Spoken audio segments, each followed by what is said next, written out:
Dynamic Thought, Lesson for Week 3. While the existence of the subliminal mind is a modern discovery to Western minds, it is ancient knowledge in the East. For centuries, this knowledge has been treasured by certain orders of mystics. Dating right back to the earliest times, we find evidence of signs and wonders being worked through the power of the subliminal mind. In the West, however, there has always been a tendency towards materialism. A materialist believes in matter. He wants to see, touch, and handle before he will believe. Literally, he will only believe what he sees through the senses. Modern science has, however, knocked the ground from under the materialist's feet, because it is constantly proving that there is far more in the unseen than there is in the seen. Science, in spite of all its achievements, realizes that up to the present it has only been paddling on the edge of a mighty ocean of mystery. Science has, slowly and with huge and clumsy effort, now proved the existence of many things which scientists would not believe before, but which were known to the ancients and have been known in the East for centuries. One of these is the existence of the subliminal mind. Mesmerism and hypnotism have proved that man is composed of more than one mind. There is the surface or outside mind of the senses. This mind reasons, learns from books and other outside sources, and functions generally on the physical plane. It is only a minute fraction of the total mind of man. Like the iceberg, which only shows 1/12 of itself above the surface of the sea, the other 11/12 being submerged, the objective mind of man is only an infinitesimal portion of the whole. The surface or objective mind is the finite mind. The subliminal mind is joined up with the universal mind of the universe.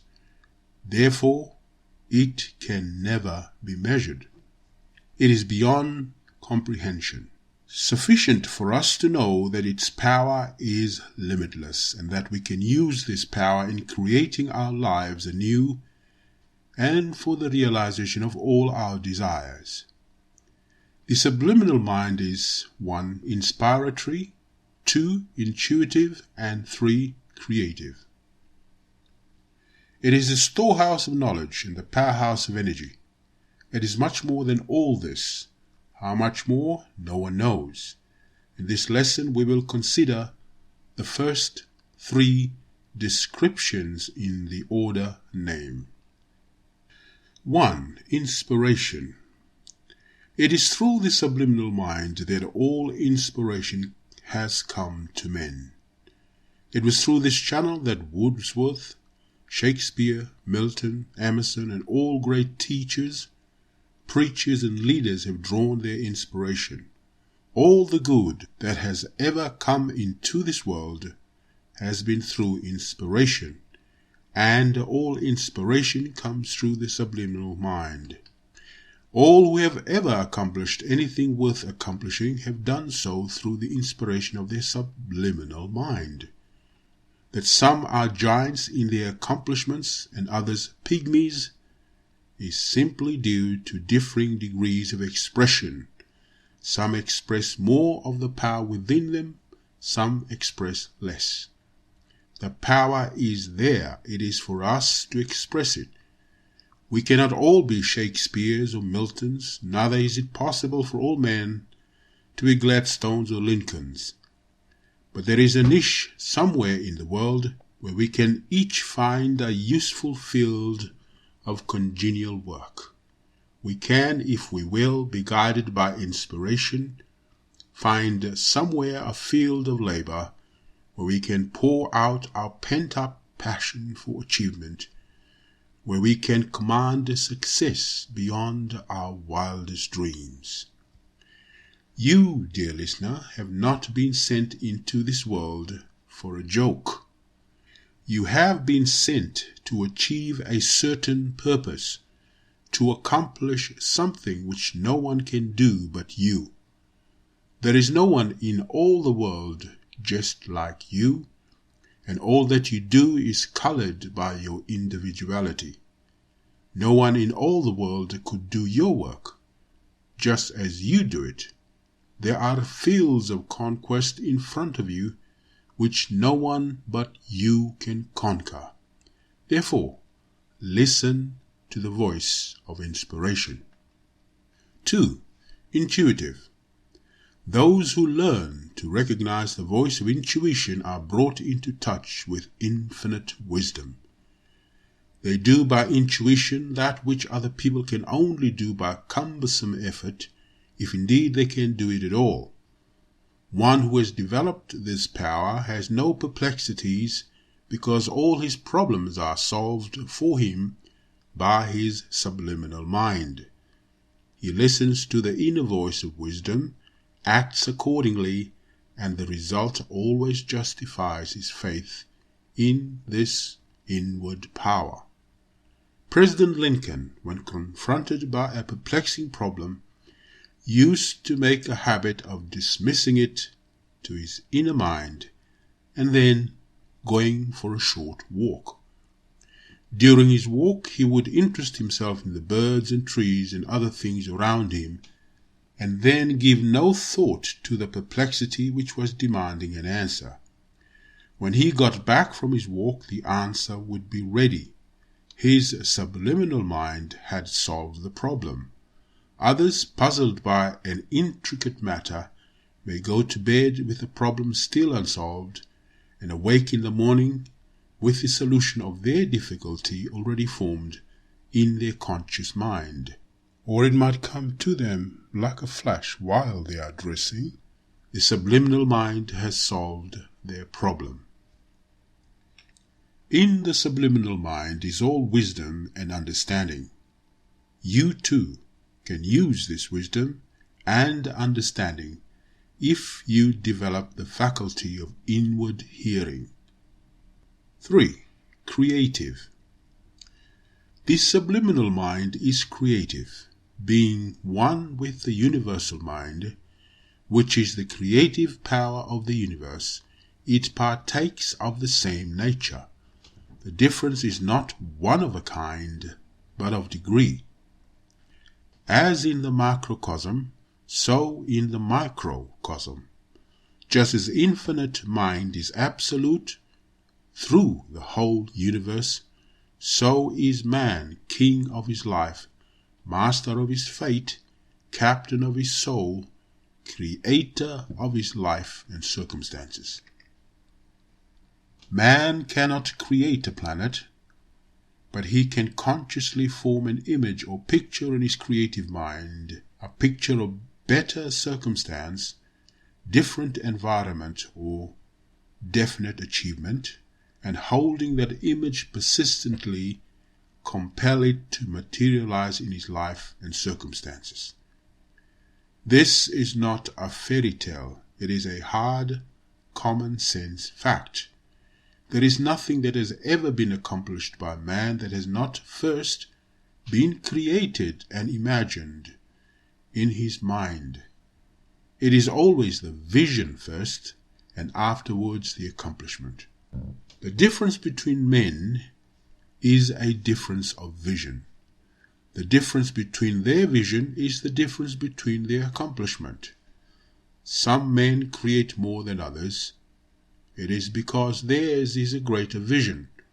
All the great ones of the earth, leaders of men and nations, artists, poets, inventors, financiers, have been what they were because of their vision, because they were men of imagination. People who pride themselves on being practical look askance at imagination, thinking it to be something impractical and shadowy, something belonging to the realm of dreams. They confuse constructive imagery with daydreaming. Now, the imagination of which I am speaking is the very antithesis of daydreaming. Daydreaming is the aimless frittering away of the mental powers. Creative imagination, on the other hand, gathers together the mental forces and by focusing the powers of the hidden mind, bring into being a definite image. This definite image is the vision which all men of accomplishment possess. This vision is the basis of all achievement. It is impossible to name a single great man or woman who has not been inspired and guided by it. The reason that here and there in the world's history there have been great characters who have achieved the noblest ends is because theirs have been the noblest visions. It is impossible to create a poor, puny, low kind of image in the mind and then to win great success in life. As the image is, so your life will be. Therefore, if you hold in your mind the vision or mental picture of great success or noble endeavor, then in your life these things will become manifested. It cannot be otherwise, because what is held in the mind is later manifested in the life. Thus it is that a person of poor powers of concentration cannot hold a definite image in his mind, but must be always changing and modifying it, with the result that he gets nothing but confusion and lack of achievement manifested in his life. What you are inwardly, what you think inwardly, and what you visualize inwardly is what your future life will be. Your outward life is modeled on your inward life. It is an exact replica of the life within. Therefore, your subliminal mind is not only the source of inspiration and intuition, it is creative also. Your life is in your own hands. You can make it what you will. Your future is yours entirely. You can build it up with mathematical precision into any form you please. You are free to make or to mar, to build up or destroy. You can climb to the highest heights or descend to the lowest depths. You can be weak or strong, filthy or pure, miserable or happy, unsuccessful or successful, poverty-stricken or prosperous, ill or healthy, hated or loved. It is all a matter of thought control and scientific thinking. It is now time that you begin to apply some of the things you have learned. Therefore, add to your affirmation at night the following. Mine is a life of overcoming and power. Henceforward, I will cease doing whatever and will instead do whatever. I do this by the infinite power within me, which can never fail. Where I have left blanks or whatever, I want you to fill in with 1. Whatever bad habit you most wish to eradicate, and 2. To insert the virtue which you wish to put in its place. For instance, suppose you have been in the habit of getting up late, swallowing your breakfast hurriedly, and rushing to business, getting all behind with appointments and correspondence, developing indigestion, headaches, and peevishness in consequence.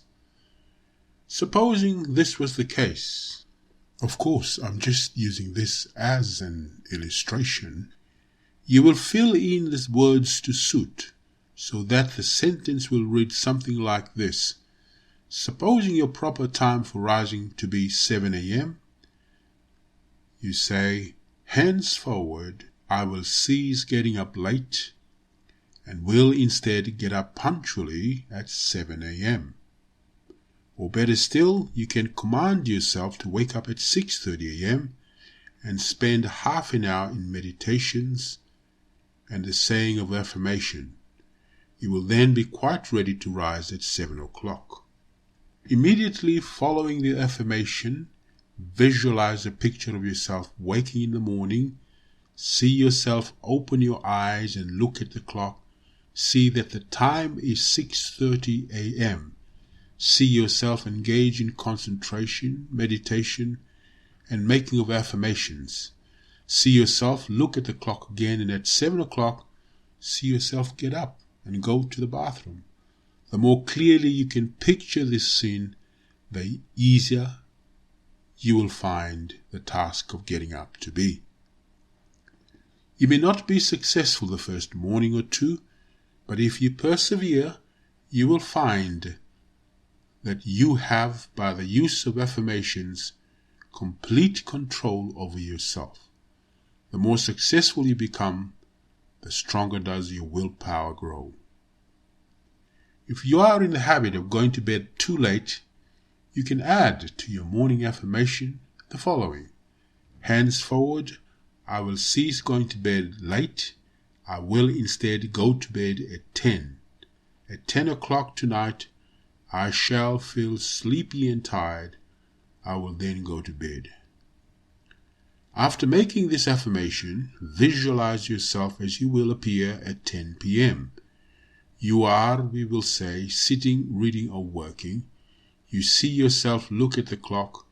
You see yourself put your book or work away and go to bed. Persevere with the visualizing until you can see every detail with great vividness and distinctness.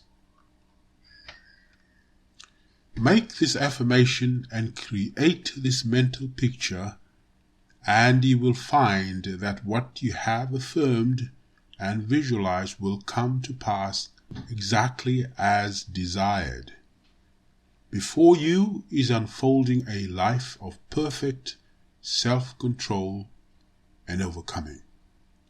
When you have become master of yourself, first in small things and then in the greater, you will have become master over your life, your circumstances, and your destiny.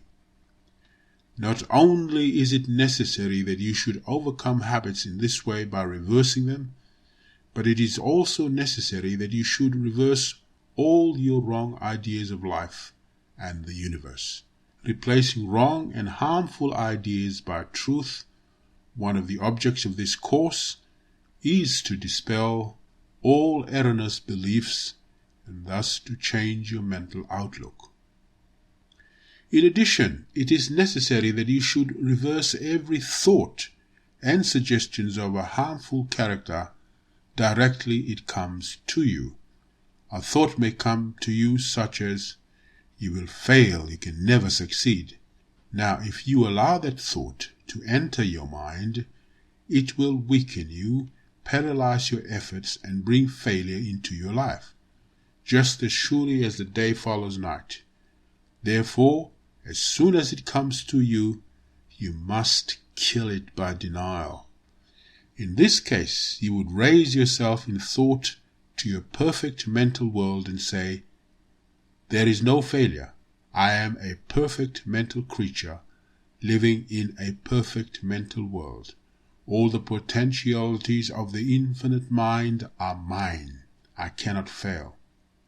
Say this over several times and then affirm, I am success. Within me are infinite powers. I am success in all that I undertake. Every time that you do this, you drive failure further and further away and establish success more firmly in your life. The oftener you do this, provided that you get a clear concept of your perfect mental world and, as it were, breathe its atmosphere, the more rapidly you will progress. Do not, however, strain and worry after results. Instead, seek to adopt and maintain a calm, serene, confident attitude, above the worries and cares of life. Again, the thought may come to you, there is that pain again, I'm going to have one of my bad attacks. If you allow this thought to enter your mind, you will have that bad attack. It will surely come and nothing will be able to keep it away. The attack is only effect. The cause is the thought within your mind, and no amount of medicine will be able to help you because it cannot touch the cause and can only tinker about with their effect. Such efforts are on a par with trying to keep the ocean back with a broom. Therefore, when the pain and thought come and seek admittance at the door of your mind, immediately deny their existence. They have no real existence. You, the real you, are the perfect mental creature in a perfect mental world, where there is no such thing as pain or attacks. And if you realize this, you can never be ill. It is only when you let thoughts and suggestions of pain and illness come into the mind that pain and illness become possible in your body. Because what happens in your body and life is an exact reflex of what you hold in your mind. Therefore, if you deny pain and sickness in your perfect mental world, then at once the pain will cease. In lesson 2, I told you that by denying evil, you not only killed the thought of evil, but that you also destroyed the evil itself, and that later you could prove the truth of this. This you can do with pain. If, when in pain, you will rise into a perfect mental world and deny pain, then the pain will go away almost immediately. After denying pain and sickness, affirm perfect health. The denial will kill the harmful thought and cleanse the mind, and the affirmation will heal and build up and make all future attacks weaker. By this method, you can reverse every harmful thought, belief, and emotion. It is necessary when you deny any evil, no matter what it may be, that you clearly realize that you are denying apparent evil to exist in the material world. For instance, if you have a growth as big as your fist at the back of your neck, it is foolish to deny that it exists, because it does exist as much as anything can be said to exist in this transient world. There are, however, two yous. There is the material you, and there is the sublime mental and spiritual you. The material you is a transient, fleeting material person. The real you is a glorious mental and spiritual creature, imperishable and eternal.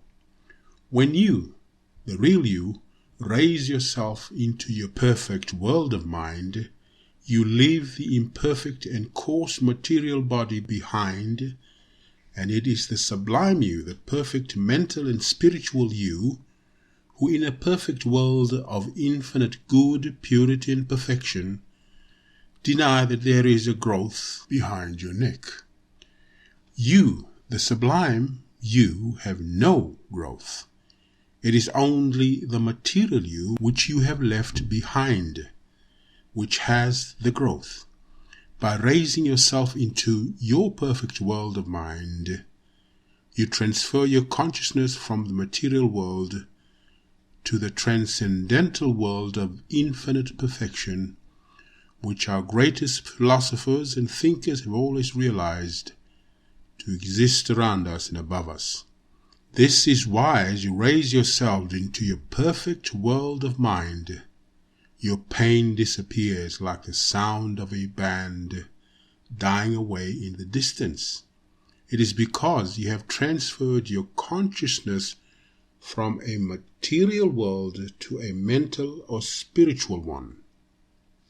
If, when you have entered this perfect world of mind, you deny the evil that is troubling you, by this you do not deny that it exists in your material body, but only in your radiant mental body, and if you then meditate upon the infinite perfection, boundless life, perfect good, unsullied purity, and immeasurable power of the infinite mind, which rules this perfect mental world, you will bask, as it were, in the sunshine and happiness of infinite perfection and love of this transcendental world.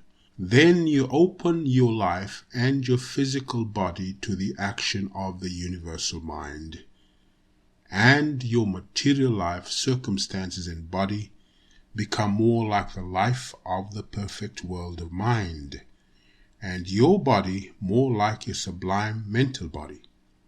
Thus, if it is a growth that is troubling you, then it will disperse and your body become quite healthy.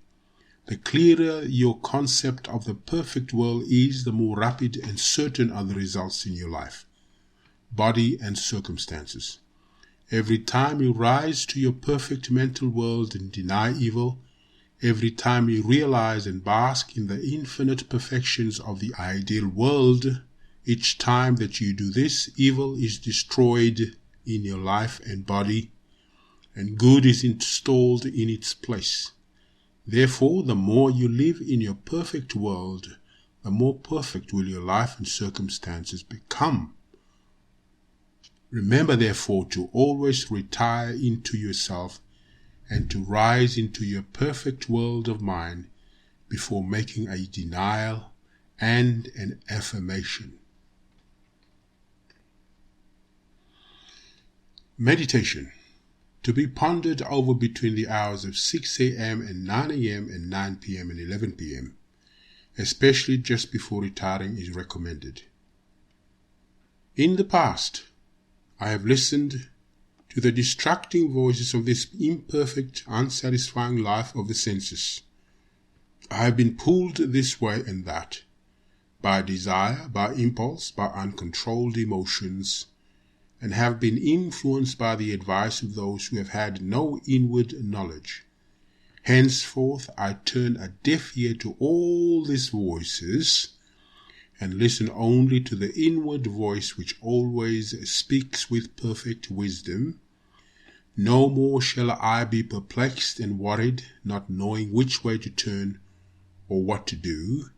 Instead, I shall be guided perfectly by the inward voice of inspiration. I raise my mind above this life of the senses and dwell in the perfect world of mind. All thoughts and suggestions and states that are not in harmony with the highest good, I reverse into their opposites. Thus do I cleanse my mind, my thought, my life, my circumstances, my world, and build up my life anew. When perplexed or faced with difficult problems, I retire into my inner self, and by thought control I keep out or reverse the unwanted thought until my inner mind is stilled and calm, and I can hear the inner voice of wisdom. This voice of wisdom never errs, never leads astray, but always guides me toward the highest good. Therefore I have no worry or care or perplexity, because I always know how to act even in the most perplexing circumstances, being guided perfectly by the inner voice of wisdom. Henceforth there is for me no care, anxiety, or worry, because I am guided into all good. Every good and perfect thing is mine now. Health, prosperity, happiness, peace of mind are all mine here and now. Appendix.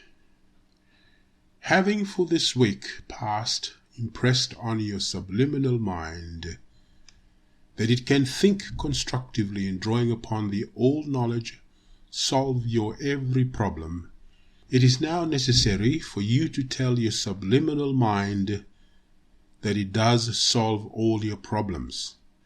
This week's meditation indicates the way to retire into yourself. This is the secret.